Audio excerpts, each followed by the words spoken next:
Hello guys, welcome back to my channel. Thank you so much for joining in. So today we're talking about chapter 5 of empowerment and transformation. But before we do that, please be kind to click on the subscribe button and that notification bell so that next time when I post a video, you get to see it first. All right, so let's move on to the video of the day.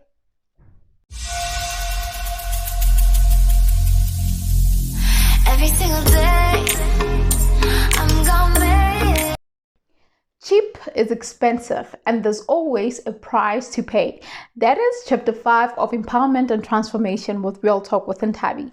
So you're probably wondering, what do I mean when I say cheap is expensive?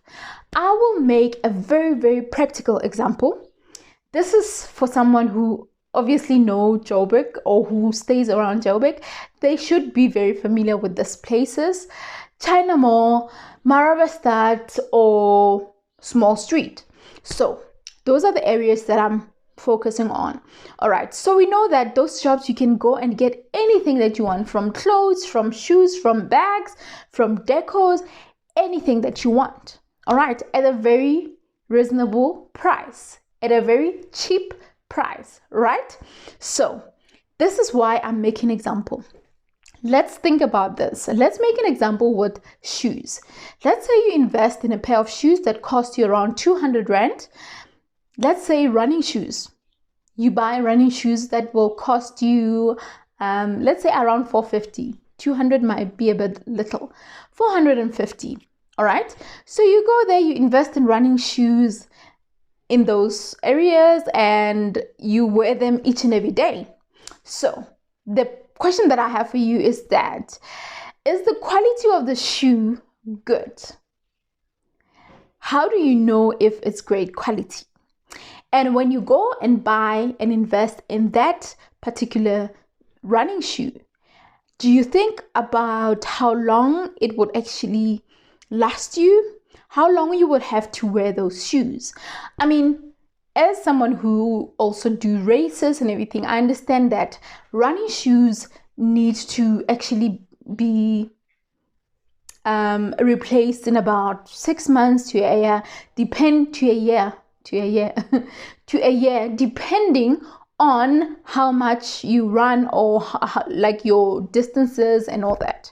So you will definitely need to change your shoes because of your feet, protection to your feet. All right.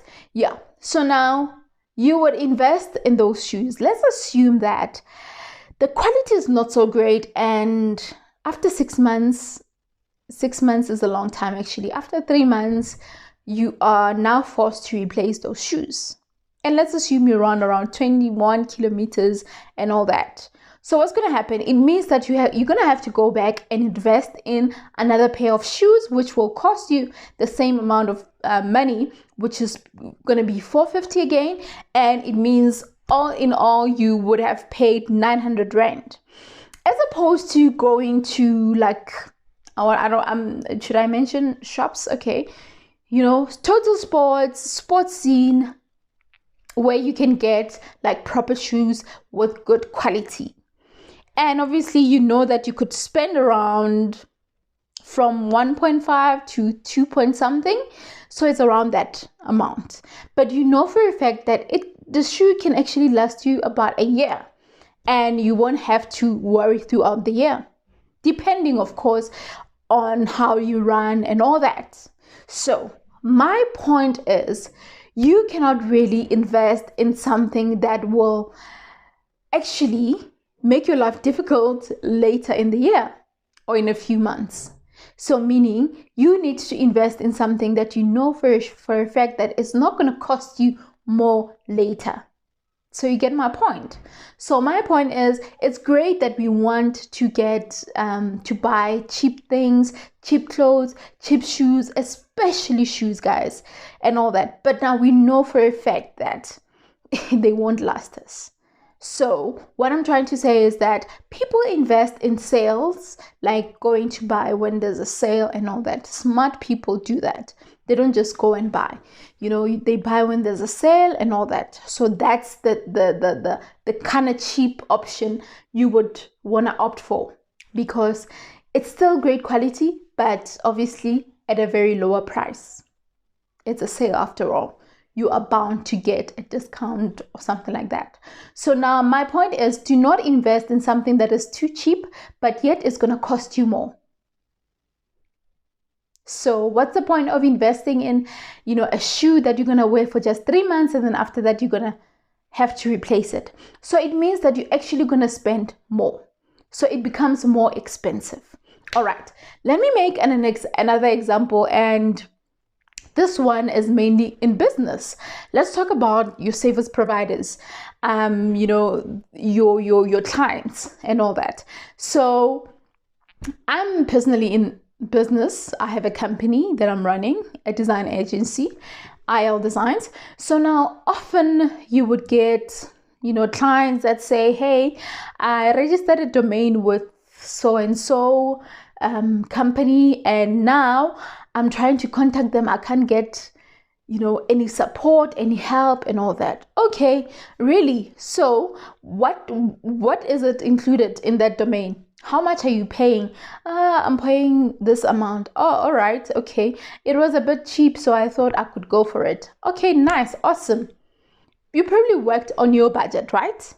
Which is fine. You look at what your budget is and everything. But now there is a catch when you are now looking for something that is cheap, or option that is cheap, without knowing the terms and conditions.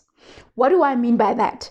If you do not know why that amount is actually placed the way it is, let's say they give you an amount of 10 Rand for this particular service, you need to ask, why is it this amount? Okay, what does it include and everything? So now most people are quick to just run into going for like cheaper options, running to claim that discount that is there, even though not discount, but they see that, okay, that price is 10 Rand, so cheap, I'm going for it. And then later, when now things are just not going right, and I'm making an example with domains because it's my field, things that I deal with, and I've seen, a whole lot of problems around that. A person wants to change their email address, they've got problems with their website, and then they try to contact the person that registered their domain, the company, and then they can't get support. Or when they eventually get that support, they tell them there is a certain amount that you have to pay for this to be done. Like another amount. Okay, is that maintenance, or is it part of it's maintenance, whatever, blah, blah, blah, blah, all of those things. So now my point is, you can actually get extra services like pay for maintenance or whatever. But now sometimes something like support, you don't really need to pay much for it, because it's a question of my site is down, what's happening? You can't get a hold of those people. I need to change my email address, my password, or whatever. What do? Now they ask you to pay all of that. So my point is, you need to know exactly when you have to pay for something, what are you paying for? And ask yourself if it's not going to cost you more later.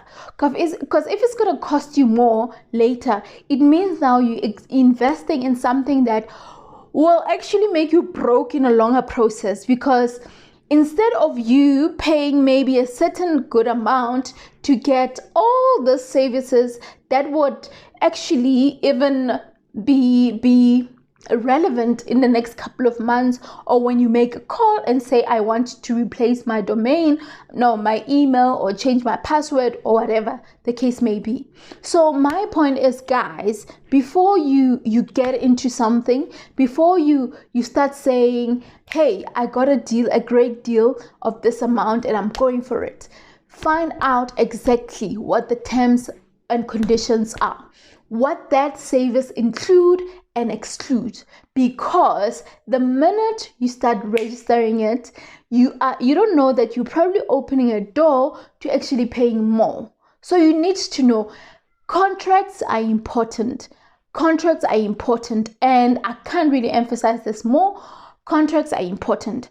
From the word go, when you deal with your client, make sure that they are aware of the contract and everything that needs to be done, because in that way all of you guys are happy, all of you guys are in the same space, and you know that I won't be paying extra money that comes from nowhere.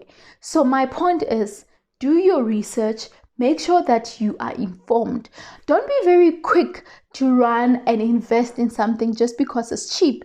It's like these people that would say, you know what, I want a design a logo for me, and then they want to pay you to like peanuts, and then they expect you to give them the most amazing logo ever. Like how do you pay 2 cents and then expect to get a full loaf of bread? It doesn't work like that. You have to be willing to pay for what's right, because obviously if you gonna pay for that, pay that 2 cents, I'm gonna give you work that is worth that 2 cents, and later you will realize, no man, this is not great work, this is just basic, and I want something advanced levels. How are you going to get to levels if you're not willing to invest in something? So invest in something that is great, something that will last you longer, something that will sustain you for a longer period, so that you don't have to go back. It's like property, it's like getting a place, it's like buying a car. You don't just buy a car that someone is selling just because it goes for 60,000, and then you're gonna run and get that car, not knowing exactly what is happening with that car, what are the faults. You see it moving, and then you're thinking, it's a great car. You see the outside, and you're thinking, I know it's moving, but you don't know what happened, whether it got into a car accident or the engine is messed up. You don't know. So before you actually invest and put your money in it, make sure that you know everything about it, and you have made your research and understood exactly the terms. And knowing the terms also goes with that contract, so that when things go bad, you now go back and revert to that. Anyway, this was not me trying to advise you on how to deal with contracts and everything. But what I'm trying to say is, please know that sometimes when you invest in things that are so cheap, you tend to actually spend more. So make sure that you do your best. Alrighty, thank you for watching. Please make sure that you click on the subscribe button. Don't forget to share this video, comment, share your thoughts, and tell me what you think, and if you would like more of this content, and let's engage. What do you think about this topic? With that said, thank you so much.